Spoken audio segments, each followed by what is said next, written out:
Hi everyone, I'm here again. In this video, our goal is to use the definition of derivative to find the derivative of sec inverse of x. The first thing we need to do here is to let a variable, it could be anything, any variable, x, gamma, theta, rho, y, or any other variable. But this time around, let's choose x. Let's choose y. Say let y to be equal to sec inverse of x. Okay. Now we take sec of both sides. Apply sec to this side, we have sec y. Apply sec 1 do sec inverse. And we're left with x. Okay. Now x is equal to sec y. Now we're going to the thing is, since we can't find the derivative, we don't know how to differentiate this directly. Okay. We will now, our goal is to express x as a function of this, of sec y, and then differentiate x with respect to y. Okay, all right, let's proceed. So the next thing to do is sec y is also equals to 1 over cos y. That we have established with a lot of examples here. Now, we take the derivative of x with respect to y. So the x, the y is equals to the definition of derivative now in this regard will be limit as change in y goes to 0, f into bracket y plus change in y minus f of y over change in y. Okay. Now f of y plus change in y will be sec into bracket y plus change in y. We write the minus f of y, which is given, is this. So we'll write sec y here over change in y. We'll bring that limit at change in y goes to 0 and also write that here. Now what do we do next? Sec y plus change in y is equal to 1 over cos y plus change in y. We'll bring down the minus. Sec y is same as 1 over cos y. That is actually given. Over change in y. We'll also bring down the limit at change in y goes to 0. Now the next thing we need to do here is multiply this with this. We'll have cos y. Multiply cos y plus change in y with minus 1. We'll have this. Bring down the minus. We'll have minus here. And then bring down the change in y. We'll have change in y here. Take common, multiply this with this. And that is given as a denominator here. There are many ways you can do this. You can either work out, do the arithmetic of what we have at the numerator here, and then divide with change in y. Either way, all what you have here will work out to be this. Bring down the limit of change in y goes to what? 0. Write that here. What do we need to do? Cos y plus change in y, you recognize that identity. It is the cos double angle formula, and that's expressed as cos y, cos change in y minus sin y, sin change in y. Okay, all in brackets. Now the next thing we need to do is FOIL this negative here. Bring down the cos y here and bring down the minus here.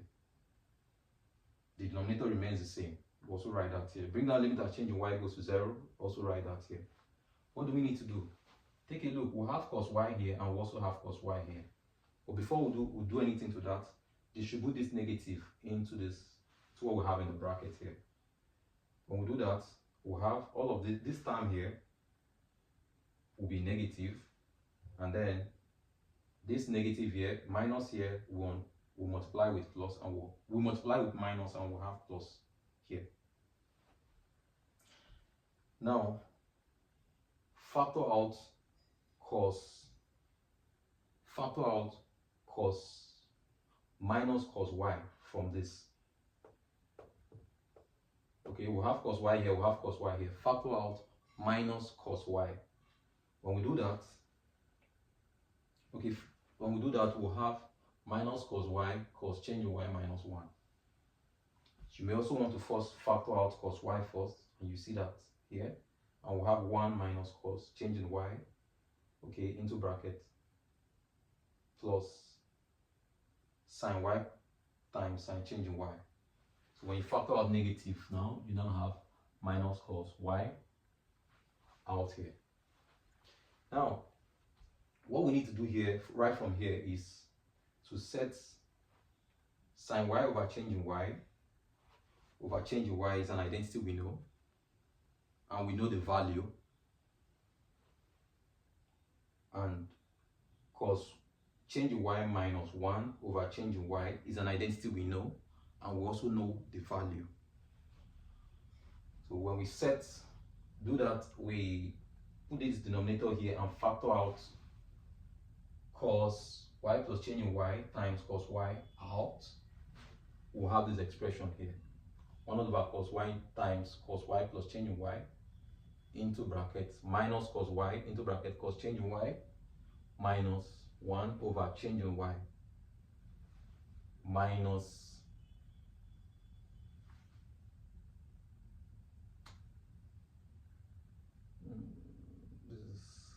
this is plus, okay? So sine plus sine y, sine changing y over changing y. Now,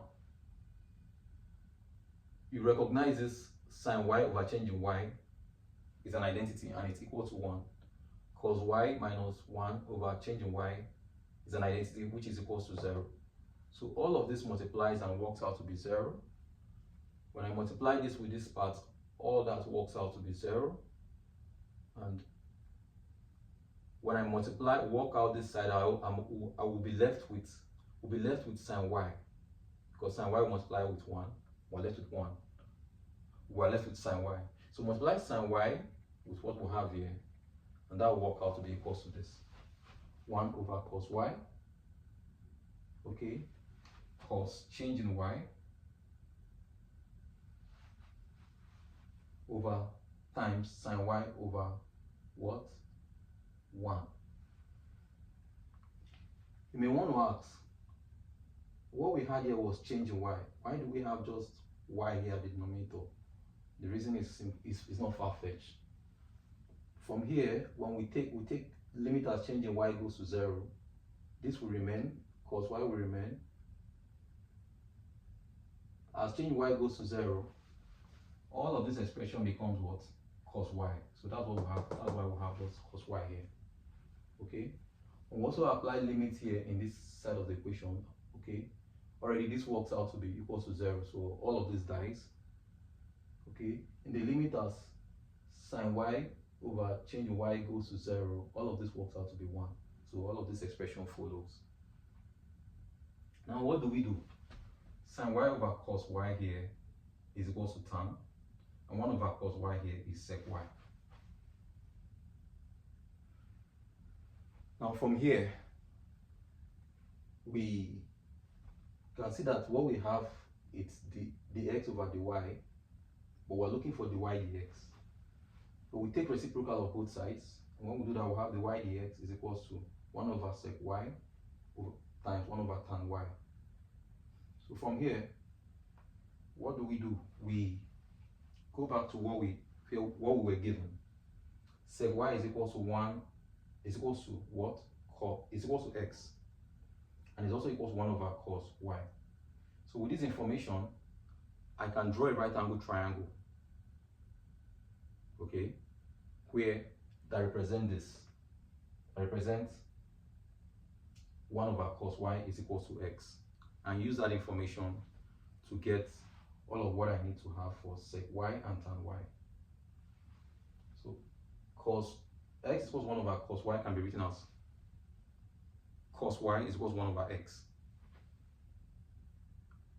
and cos y is equals 1 over x is its car, like cos is equals to adjacent over hypotenuse. This is the adjacent, this is the angle, this is the adjacent 1, this is the hypotenuse x. We use this two information to get what we have here, and when we do that, when we get that, tan y is equal to this over this. So tan y is equals to root x squared minus 1. So I will substitute that into this position. And sec y is equal to x, which is what we're even given. Okay? If you also work it out from here, you will also get the same thing. You substitute x here. Now what do we do? The y dx is equals to this expression. Now, we're not done yet. We need to define the domain of this function, or the domain of this derivative function. So let's write the x that makes the derivative of this function defined. Okay, let's define the domain of this function. So to do that, we don't want to divide with 0, because dividing whatever x value that makes all of this to work out to be undefined, we don't want to have such value to be included in the domain of this function. So what do we need to do? Set the denominator here to be equal to 0 and then solve for x. If we do that, if we set this to be equal to 0 and solve for x, we would have x is equal to 0. So that's one bad spot. Set all of this to be equal to 0 and solve for x. When we do that, we'll have x is equal to, x will be equal to what? Plus or minus 1. Okay, so 1. We don't want x to be plus or minus 1. We also don't want x to be, we'll restrict that x will be strictly less, x is strictly less than minus 1, and x will be strictly greater than 1. So all of that is represented as minus 1 less than x less than 1, which I can just, with this, I can just write that as absolute values of x. And that's why I will put in absolute value of x here. Okay, but that's not all. How about having x to be equal to 0? I mean, this takes care of, having absolute value takes care of this. How about when x is equal to 0 here? Or if x is equal to 0 here? What do we need to do to restrict that point? Because when x takes 0 here, all of this becomes, would have a negative in that square root, and we'll run into the complex plane. So we also don't want our x to take a complex function. Okay, because all we are doing here is to define the real value. I mean, to our domain here, it's real. Okay, it takes real value. So to do that, we'll see that what we can now, to define our domain here, okay, will take us to express our domain as a set. So I've restricted, another point we have to restrict is x, not having x to be equal to 0. So with these points I have listed here, the derivative of this function, the derivative function of the domain, okay, x, is given as open interval negative infinity comma minus 1 close interval union 1 comma positive infinity, okay, with the extremes, okay, not included, with the extremes having this as this and not the tick. So what this means is that this point here, the extreme point, this point here, negative infinity is not included, negative infinity is not also included here, negative 1 is not also included here, okay, because this point won't be shaded on the number line. Then 1 also is not included, and positive infinity would not also be included. So this is a numerical way for you to actually see the definition of to define the domain of the function. Another way you can see this graphically is to actually plot the graph of sec inverse of x, and that I just sketched here. Okay, let me just take that again. Just take a look. If we plot that sec inverse of x, we'll have something like this. At positive 1 and at negative 1, the graph will go something like, will move this way, continue, it will come from negative infinity, then at positive infinity, at negative 1, we'll have like a vertical asymptote. Okay, it doesn't touch 1, but it keeps going and going and going and going up. So at the point at 1 there, it keeps going up infinitesimally. Then the same thing applies here. Not the same thing, but again, if you observe the slope of this graph here is positive. Even if you take the derivative, you see that it is positive.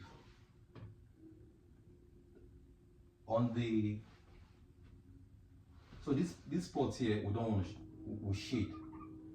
We won't shade this spot. So to say that -1 is not included. Then at this point, when we plot the graph, when we plot this side of the graph, what we'll have here would be, we also have like the graph moving from this side, come this way, and at +1, we also have a vertical asymptote. Okay, that keep going and keep going in that order till positive infinity. So if you take a look at what we have here, if you find the slope of this is positive, the slope of this graph is also what? Positive. So, but what you observe is that at +1, the graph will have the graph keep going. At +1, the graph, what we have on the y-axis will just, the graph keep going on and on and on up to the negative infinity. So this is another way to see, to define it, to see what is happening on the slope of this, on the slope of this function, which is also another word to say that, which is also another word for the y dx. So I hope this gives you an insight to why we have that the domain of this function, or of the derivative, is a set. Okay, and defined as follows. I hope this helps. Please, if you've not yet subscribed, don't hesitate to do so. It helps us make more videos. Thank you all for watching, and I'll see you all in the next one.